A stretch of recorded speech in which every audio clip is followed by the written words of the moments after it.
کہ ہم ہر وقت حالت جنگ میں ہیں.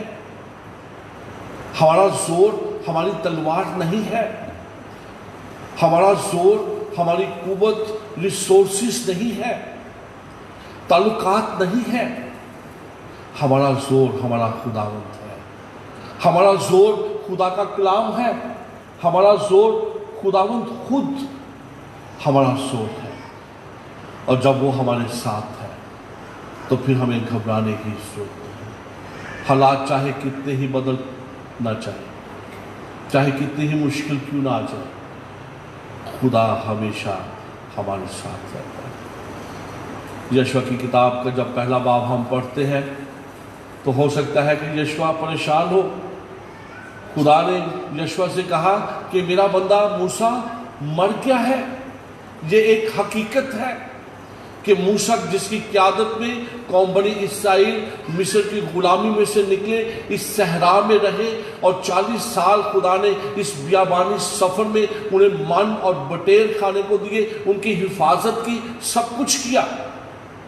اب وہ اس دنیا میں نہیں رہا اور اسے کہا کہ اٹھ سو تو مضبوط ہو جائے. جیسے میں موسیٰ کے ساتھ تھا ویسے ہی میں تیرے ساتھ. تو خدا ہمیں سکھاتا ہے کہ جیسے خدا ہمارے باپ دادا کے ساتھ تھا ویسے ہی خدا میرے اور آپ کے ساتھ ہے. فقط مضبوط ہونے کی ضرورت ہے. خدا میں مضبوط ہونے کی ضرورت ہے.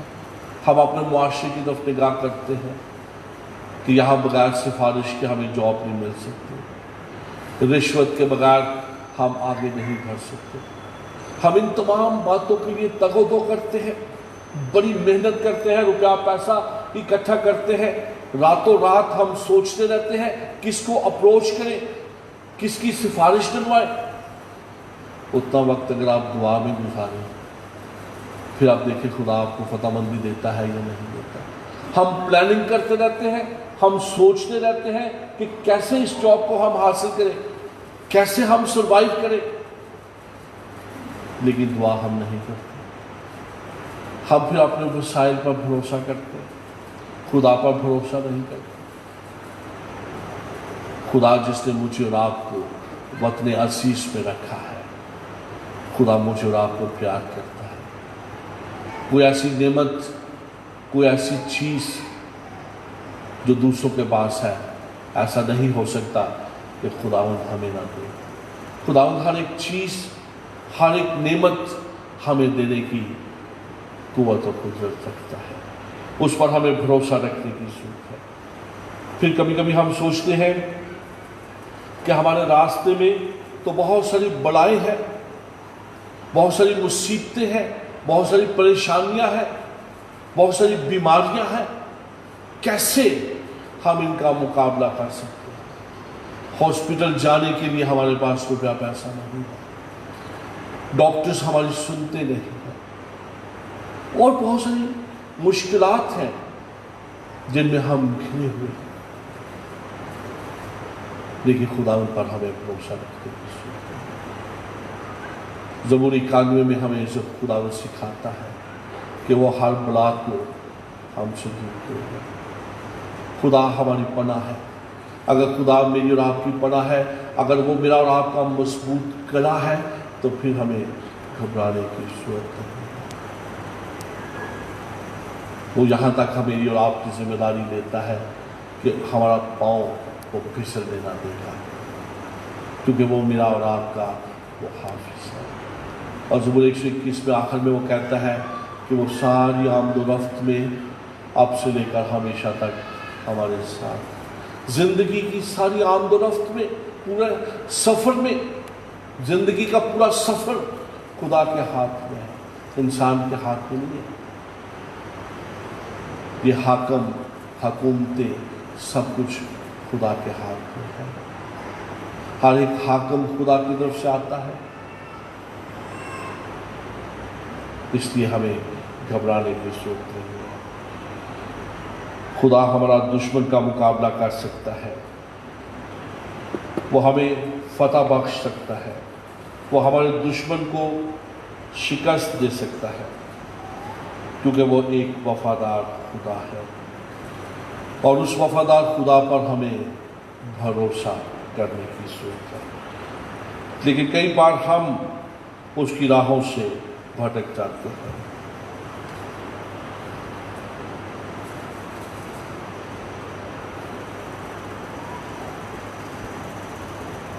آج تھوڑی دیر کے لیے شاید ہم اپنے حالات پر جب نظر دوڑائیں تو بہت ساری مشکلات ہمارے سامنے ہیں۔ ہم سوچتے ہوں کہ شاید یہ ساری باتیں کہنا بڑی آسان بات ہے،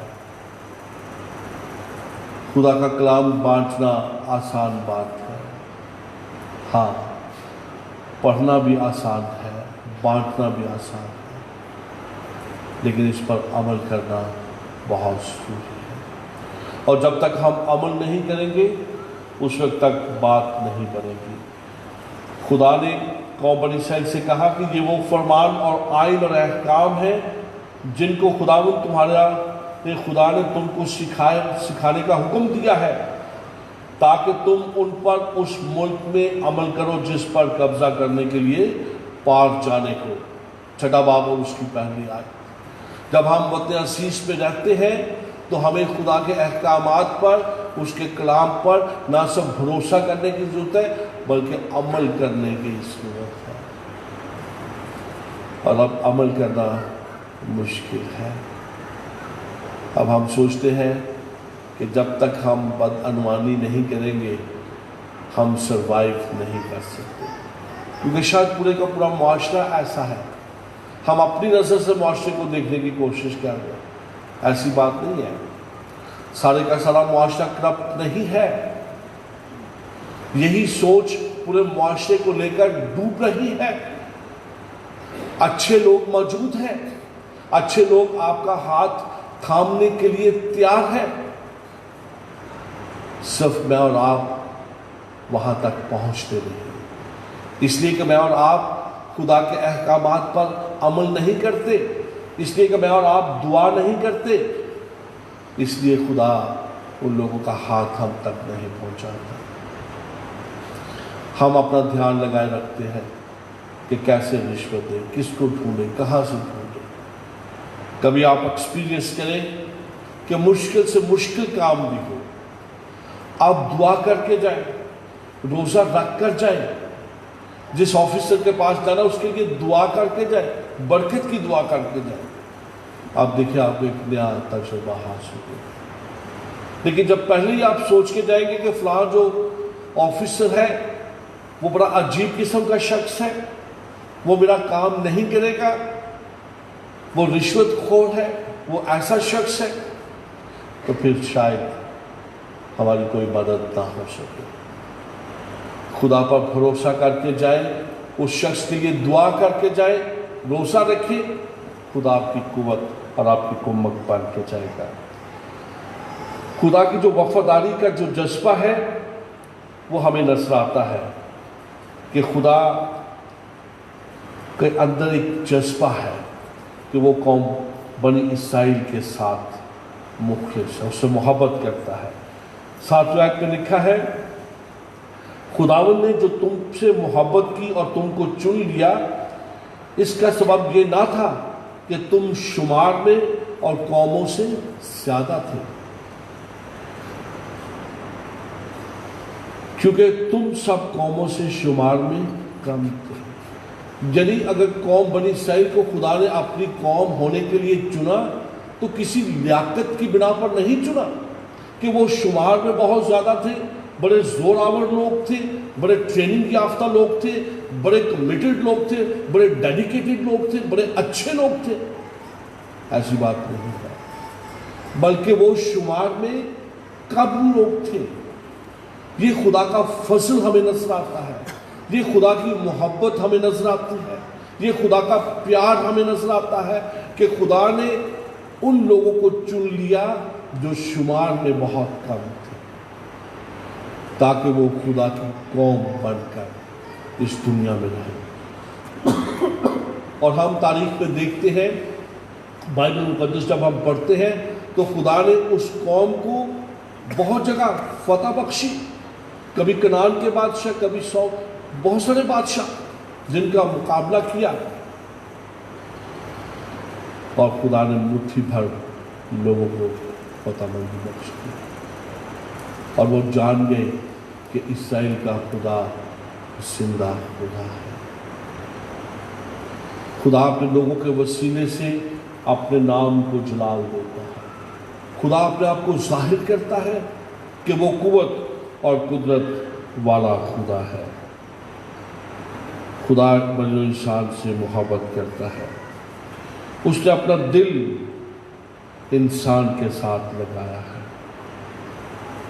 پھر 8ویں آیت میں لکھا ہے، بلکہ چونکہ خداوند کو تم سے محبت ہے اور وہ اس قسم کو جو اس نے تمہارے باپ دادا سے کھائی پورا کرنا چاہتا ہے، اس لیے خداوند تم کو اپنے زوراور ہاتھ سے نکال لایا اور غلامی کے گھر یعنی مصر کے بادشاہ فرعون کے ہاتھ سے محل سے بخشی۔ خدا اپنے زور بازو سے قوم بنی اسرائیل کو ملک مصر میں سے نکال لایا، تاکہ اس وعدے کو جو خدا نے ان کے باپ دادا کے ساتھ کیا تھا، اس وعدے کو پورا کر سکے۔ خدا اپنے وعدوں کو یاد رکھتا ہے، اور خدا کی جو محبت ہے وہ لازوال محبت ہے، دائمی محبت ہے، اس کی محبت میں فرق نہیں آتا۔ جب سے اس نے قوم بنی اسرائیل کو چنا ہے، کیا اب تک خدا نے ان کا ہاتھ چھوڑ دیا ہے؟ نشیب و فراز آئے، جب وہ خدا سے دور گئے، غیر معبودوں کی انہوں نے پرستش کی، کبھی بال کے پجاری بنے، کبھی کسی کے، ٹھیک ہے، خدا نے وقتی طور پہ انہیں ضرور غیر قوموں کے حوالے کیا، لیکن پھر ان کی التجاؤں کو سنا، پھر انہیں بحال کیا، برکت دی۔ یرمیہ 30 باب اور اس کی 31 آیت میں لکھا ہے، خداوند قدیم سے مجھ پر ظاہر ہوا اور کہا کہ میں نے تجھ سے ابدی محبت رکھی، اس لیے میں نے اپنی شفقت تجھ پر بڑھائی۔ ابدی محبت رکھی، خدا ابدی طور پر پیار کرتا ہے، چند دنوں کے لیے پیار نہیں کرتا۔ ہم انسان ہوتے ہوئے ایک دوسرے سے محبت کے دعویٰ کرتے ہیں، اور شاید چند دنوں کے لیے ہماری محبت ہے، جب تک کوئی ہمارے ساتھ اچھا ہے ہم شاید اس کے ساتھ اچھے ہیں، یا جب تک ہماری ضروریات ایک دوسرے کے ساتھ ہیں اس وقت تک ہم محبت رکھتے ہیں، اور جب ہمارا وقت گزر جاتا ہے، ہمارا مطلب نکل جاتا ہے، تو ہم شاید ایک دوسرے کو بھول جاتے ہیں۔ مگر یرمیہ اپنی کتاب میں اس بات کو بیان کرتا ہے کہ خدا کی جو محبت ہے وہ ابدی ہے۔ پھر جو اس کی محبت ہے وہ نہ صرف لازوال ہے، ابدی ہے، بلکہ وہ بہت قیمتی محبت ہے۔ پالوس رسول رومیو کو خط لکھتے وقت 5ویں باب کے 8ویں آیت میں لکھتے ہیں، لیکن خدا اپنی محبت کی خوبی ہم پر یوں ظاہر کرتا ہے کہ جب ہم گناہگار ہی تھے تو مسیح ہماری خاطر ہوا۔ یہ خدا کی محبت ہے کہ جب قوم بنی اسرائیل گناہ بھی کرتے تھے تب بھی خدا ان کے ساتھ تھا، تب بھی انہیں اس غلامی میں سے، دوسروں کی غلامی میں سے آزاد کرواتا تھا، اور اپنے وعدوں کو ان کی زندگی میں پورا کرتا تھا۔ اور ہمارے لیے پالوس رسول لکھتا ہے کہ جب ہم گناہگار ہی تھے تو خدا نے اپنا بیٹا بخشا، اور وہ ہماری خاطر موا۔ اس کی محبت قیمتی محبت ہے۔ کوئی اپنی جان دوسروں کے لیے نہیں دیتا، بلکہ اس نے اپنی جان بہتےروں کے لیے اونڈیل دی۔ پھر اس کی محبت میں وسعت ہمیں نظر آتی ہے، وسیع تر محبت۔ جہاں اس نے قوم بنی اسرائیل کو چنا، نئے عہد نامہ میں اب یہ پتہ چلتا ہے کہ اب اس کی جو محبت کا دائرہ کار ہے وہ دنیا ہے۔ تمام قومیں، تمام مذاہب، تمام لوگ، سب کو وہ پیار کرتا ہے۔